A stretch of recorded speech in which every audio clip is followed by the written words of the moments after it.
আসসালামু আলাইকুম guys, welcome back MBS universe. নদীমাতৃক দেশ হয়েও নদীমাতৃক দেশের মানুষ হয়েও কখনো নদীর পাড়ে বসে আড্ডা দেওয়া বা কোনো পিকনিক করা হয়ে ওঠে নাই।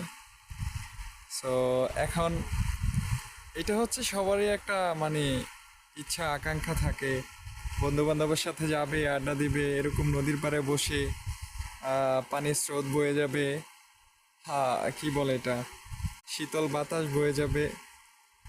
সো মনটা একটু ফুরফুরা হবে, এরকম অনেকেরই ইচ্ছা থাকে, আশা থাকে। বাট সেটা হচ্ছে কালক্রমে হয়ে ওঠে না, ব্যস্ততা বা যাই হোক না কেন সুযোগ থাকে না। কিন্তু সৌদি আরবেতে এসে আলহামদুলিল্লাহ আমার সেই জিনিসটা বা স্বপ্নটা পূরণ হলো। যদিও এখানে কোনো বন্ধুবান্ধব নাই, আমার শেখের সাথে বা আমার মালিকের সাথে আসছি। পানির স্রোতের আওয়াজ শুনতে পাচ্ছেন অবশ্যই। তো এই হচ্ছে অবস্থা। আজকে আমাদের ক্যাম্প হচ্ছে এখানে। এই যে এখানে রান্না বান্না হচ্ছে, আমার শেখ টিকটক দেখতেছে। এই যে দেখুন হাঁড়ি পাতিলা, এখানে আমি রান্না বসিয়ে দিছি। ওটের মাংস দিয়ে হচ্ছে আজকে পিকনিক হচ্ছে। আর ওই যে ওই পাশে দেখুন, সামনে হচ্ছে পানির স্রোত বয়ে যাচ্ছে। যদি হচ্ছে এখন রাত্র, দ্যাট কজ এখন হচ্ছে ওইভাবে ক্লিয়ার বোঝা যাচ্ছে না, তবুও যতটুকু সম্ভব আমি দেখাচ্ছি। এই যে দেখুন পানির স্রোত বয়ে যাচ্ছে। এই পাশ থেকে হচ্ছে একটা কি বলে, পানির যেই স্রোত এদিক দিয়ে হচ্ছে আসছে, আর এই পাশেও হচ্ছে পানি আছে।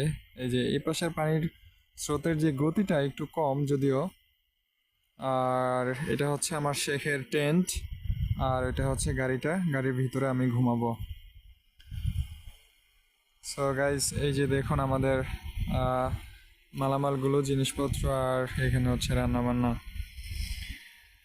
সো গাইস, আমার কাছে হচ্ছে খুবই ভালো লাগতেছে, and I am very happy for this moment.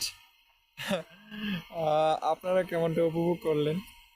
আর সবাইকে একটা কথা বলি, লাইফে যাই হোক একটু ঘুরতে যাবেন, ঘুরার চেষ্টা করবেন, তাহলে হচ্ছে মনটা একটু ফুরফুরা হয়, আনন্দ লাগে, ভালো লাগে। সো এটা বলেই শেষ করতেছি। আল্লাহ হাফেজ, আসসালামু আলাইকুম, মা আসসালামা।